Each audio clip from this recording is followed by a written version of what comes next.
بسم اللہ الرحمن الرحیم۔ آپ کے بچے بھلے آپ سے پوچھیں یا نہ پوچھیں، آپ انہیں یہ ضرور بتایا کیجئے کہ ہم فلسطین سے اس لیے محبت کرتے ہیں کہ نمبر 1، یہ فلسطین انبیاء علیہ السلام کا مسکن اور سرزمین رہی ہے۔ نمبر 2، حضرت ابراہیم علیہ السلام نے فلسطین کی طرف ہجرت فرمائی۔ نمبر 3، اللہ تبارک و تعالی نے حضرت لوط علیہ السلام کو اس عذاب سے نجات دی جو ان کی قوم پر اسی جگہ نازل ہوا تھا۔ نمبر 4، حضرت داؤد علیہ السلام نے اسی سرزمین پر سکونت رکھی اور یہیں اپنا ایک محراب بھی تعمیر کیا۔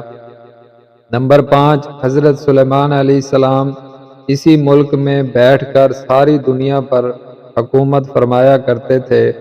نمبر 6، چیونٹی کا وہ مشہور قصہ جس میں ایک چیونٹی نے اپنی باقی ساتھیوں سے کہا تھا، اے چیونٹیوں اپنی بلوں میں گھس جاؤ، یہیں اس ملک میں واقع اسکلان شہر کی ایک وادی میں پیش آیا تھا جس کا نام بعد میں وادی النمل چیونٹیوں کی وادی رکھ دیا گیا تھا۔ نمبر 7، حضرت زکریا علیہ السلام کا محراب بھی اسی شہر میں ہے۔ نمبر 8، حضرت موسیٰ علیہ السلام نے اسی ملک کے بارے میں اپنے ساتھیوں سے کہا تھا کہ اس مقدس شہر میں داخل ہو جاؤ۔ انہوں نے اس شہر کو مقدس، اس شہر کے شرک سے پاک ہونے اور انبیاء علیہ السلام کا مسکن ہونے کی وجہ سے کہا تھا۔ نمبر 9، اس شہر میں کئی معجزات وقوع پذیر ہوئے جن میں ایک کنواری بی بی حضرت مریم کے بطن سے حضرت عیسیٰ علیہ السلام کی ولادت مبارکہ بھی ہے۔ نمبر 10، حضرت عیسیٰ علیہ السلام کو جب ان کی قوم نے قتل کرنا چاہا تو اللہ تبارک و تعالی نے انہیں اسی شہر سے آسمان پر اٹھا لیا تھا۔ نمبر 11، ولادت کے بعد جب عورت اپنی جسمانی کمزوری کی انتہا پر ہوتی ہے، ایسی حالت میں بی بی مریم کا کھجور کے تنے کو ہلا دینا بھی ایک معجزہ الہی ہے۔ نمبر 12، قیامت کی علامات میں سے ایک حضرت عیسیٰ علیہ السلام کا زمین پر واپس تشریف اسی شہر کے مقام سفید مینار کے پاس ہوگا۔ نمبر 13، اسی شہر کے ہی مقام بابلد پر حضرت عیسیٰ علیہ السلام مسیح الدجال کو قتل کریں گے۔ نمبر 14، فلسطین ہی ارض محشر ہے۔ نمبر 15، اسی شہر سے ہی یاجوج اور ماجوج کا زمین میں قتال اور فساد کا کام شروع ہوگا۔ نمبر 16، اسی شہر میں وقوع پذیر ہونے والے قصوں میں سے ایک قصہ طالوت اور جالوت کا بھی ہے۔ نمبر 17، فلسطین کو نماز کی فرضیت کے بعد مسلمانوں کا قبلہ اول ہونے کا اعزاز بھی حاصل ہے۔ ہجرت کے بعد حضرت جبرائیل علیہ السلام دوران نماز ہی حکم ربی سے آقا علیہ السلام کو مسجد اقصی فلسطین سے بیت اللہ کعبہ مشرفہ مکہ مکرمہ کی طرف رخ کرا گئے تھے۔ جس مسجد میں یہ واقعہ پیش آیا وہ مسجد آج بھی مسجد قبلتین کہلاتی ہے۔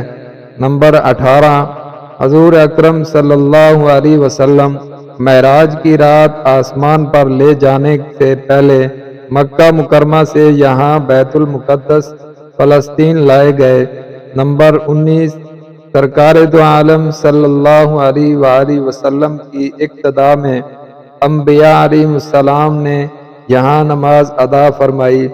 اس طرح فلسطین ایک بار پھر سارے انبیاء کا مسکن بن گیا۔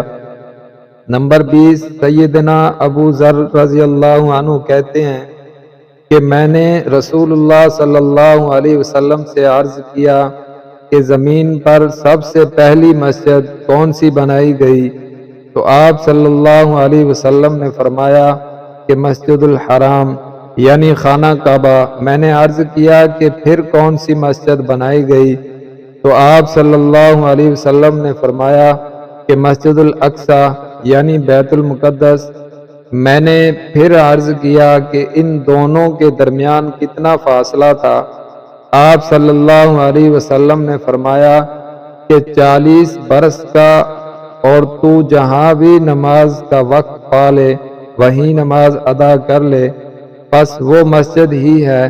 نمبر 21، وصال حبیبنا صلی اللہ علیہ وسلم کے بعد حضرت ابو بکر رضی اللہ عنہ کو ارتداد کے فتنہ اور دیگر کئی مشاکل سے نمٹنے کے لیے عسکری اور افرادی قوت کی اشد ضرورت کے باوجود بھی ارض شام فلسطین کی طرف آپ صلی اللہ علیہ وسلم کا تیار کردہ لشکر بھیجنا بھی ایک ناقابل فراموش حقیقت ہے۔ نمبر 22، اسلام کے سنہری دور فاروقی میں دنیا بھر کی فتوحات کو چھوڑ کر محض فلسطین کی فتح کے لیے خود سیدنا عمر کا چل کر جانا اور یہاں پر جا کر نماز ادا کرنا اس شہر کی عظمت کو اجاگر کرتا ہے۔ نمبر 23، دوسری بار بائنا معراج کی رات بروز جمعہ 27 رجب 583 ہجری کو صلاح الدین ایوبی کے ہاتھوں اس شہر کا دوبارہ فتح ہونا بھی ایک نشانی ہے۔ نمبر 24، بیت المقدس کا نام قدس قرآن سے پہلے تک ہوا تھا۔ قرآن نازل ہوا تو اس کا نام مسجد الاقصی رکھ دیا گیا۔ قدس اس شہر کی ایک تقدیس کی وجہ سے ہے جو اسے دوسرے شہروں سے ممتاز کرتی ہے۔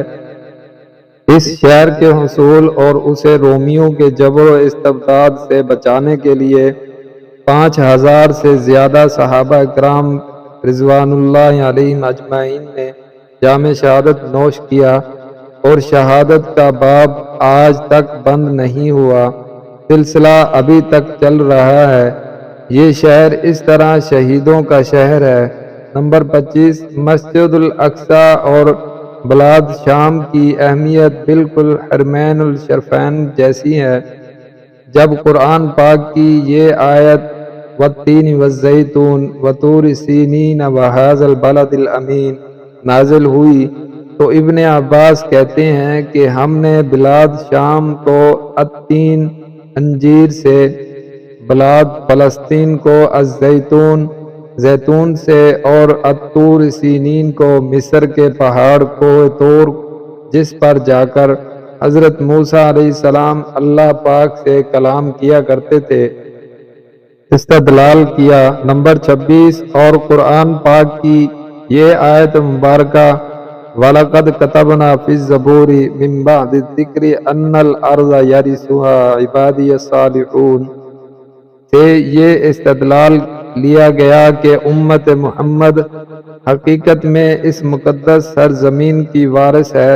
نمبر 27، فلسطین کی عظمت کا اندازہ اس بات سے بھی لگایا جا سکتا ہے، یہاں پر پڑھی جانے والی ہر نماز کا اجر 500 گنا بڑھا کر دیا جاتا ہے۔ تو دوستو ایسی ویڈیوز دیکھنے کے لیے ہمارے چینل کو سبسکرائب کر لیں اور گھنٹی کے نشان کال پر پریس کر لیں تاکہ آنے والی ویڈیو کا نوٹیفیکیشن آپ کو بر وقت ملتا رہے۔